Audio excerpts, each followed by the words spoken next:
So welcome back to Consulting Business School, and this week I'm going to be talking about marketing for consultants. Marketing in 2020 is a little bit tough. It's hard to be getting new clients coming in, isn't it? But that's the topic for this week, coming right up. Okay, so maybe you're a startup consultant, maybe you've been running for a little while. What kind of marketing are you doing in 2020? And has it changed from what you would normally do? You know, it's interesting, when COVID started way back in March, in my own businesses, we kind of sat down, and I'm a great one for planning ahead, and I tend to be pessimistic with things like pandemics. And we sat down and we had kind of a three-phase plan for our business. You know, if sales dropped off, what were we going to do in terms of reducing costs and all this type of thing? And you know, phase three was like really cut costs to the bone, and it was in survival mode. We never actually got past phase one because business has been going really well. We hardly sort of hit a glitch, not even a speed bump, so we were really very lucky. But I know many of you are probably struggling a little bit with trying to keep that steady stream of new clients coming in and maintaining relationships with existing clients. So here's what I reckon you should be spending your time on. Now, actually, the point with the budgeting that I was going to make back in March is that very often what some people do when times get tough is they cut the marketing budget. Don't.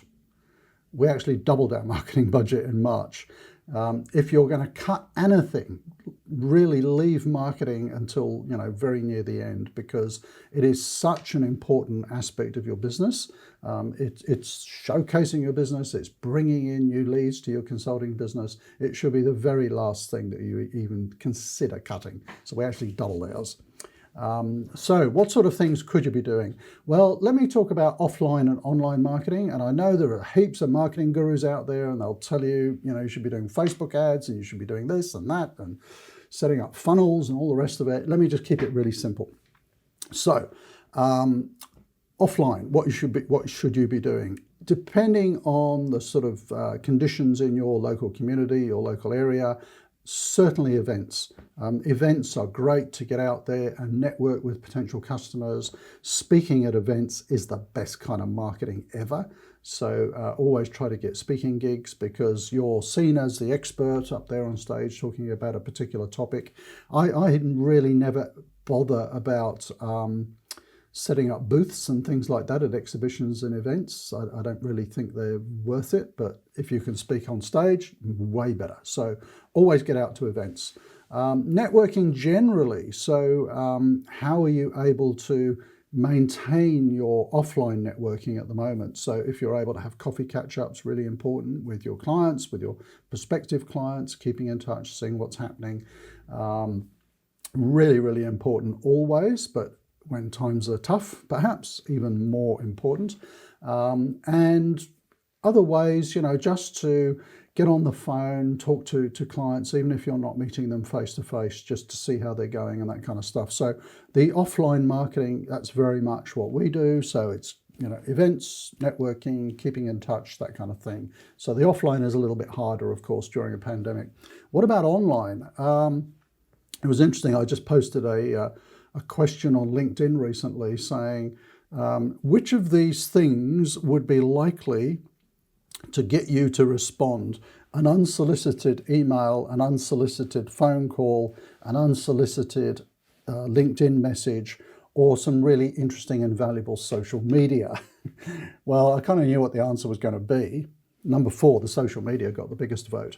So don't be a spammer with your marketing. I think that's what I'm saying, particularly in the B2B space. So if you're a consultant, you're predominantly going to be working in business to business. You know, be professional about it. Don't spam people.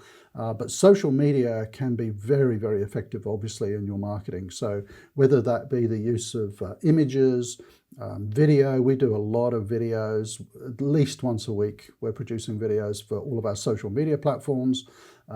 People love infographics, articles, all that kind of stuff, but give value. Don't make it overly promotional. There's a fantastic book by Gary Vaynerchuk called, is it Jab, Jab, Jab, Right Hook? And it's the ratio that you should adopt in your marketing. So the jab, jab, jab is providing information, value, and so on. And then the right hook is the promotional bit. So, 25% maximum should be promotional. You should be spending most of your time offering value to your marketplace and being seen as the expert in your niche. So don't be too promotional. It's getting a lot worse out there on many of the major platforms. So good social media content. Networking, very easy to do online these days. I have networked more than ever in the last 6 months than I have in the last 23 years in this business, with amazing people all over the world. So I'm spending a lot more time on LinkedIn, which is the main social media platform for me for B2B.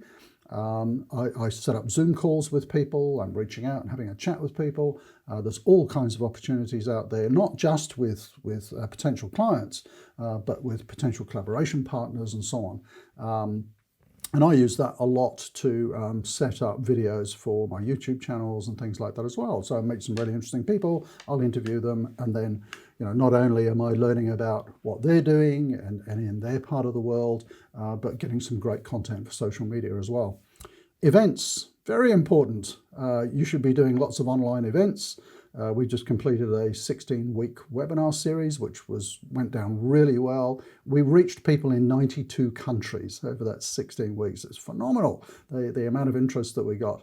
Not overtly salesy, not at all. It was more subtle than that, but really good profile raising stuff. So whatever types of events that you're comfortable doing, you should be doing those. And then right at the end, I've got paid adverts. I'm not a huge fan of paid adverts online. We spend quite a lot on paid adverts, but it's a maintenance program just to make sure that we're always visible out there. Occasionally, when we're doing an event or something like that, we'll pump some more money into paid ads. I just don't find them that effective, to be honest. And if you look at the cost per click, if you look at the cost of getting a delegate to register for a seminar or a webinar, it's huge. And I find I can just do far better with email campaigns, telemarketing campaigns to existing contacts and so on. But in a lot of markets, I know paid adverts are recognized as being effective. So if that's your thing, then that's cool. But the key message is, during these tough times, do not ease up on your marketing. Have a good, cold, hard look at your marketing spend. Where is it going and what's being effective for you? What's the ROI? What's the return on investment? You've always got to look at that, particularly for paid marketing. Where are you getting most of your leads from? Well, guess what? Focus more attention on that. We do this regularly. We review our whole sort of marketing effort just to make sure that we're focusing on the right things. And I have a big marketing team and lots of different social media accounts, YouTube channels, all that kind of stuff. So we really need to review all of that and see what's working.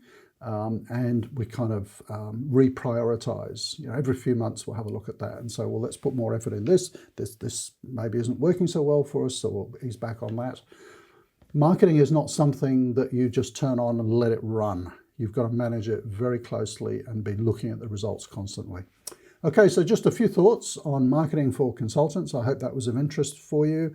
Do please comment down below if you have other techniques that you're using to market consulting services that you're finding really effective. That would be great. Help each other out.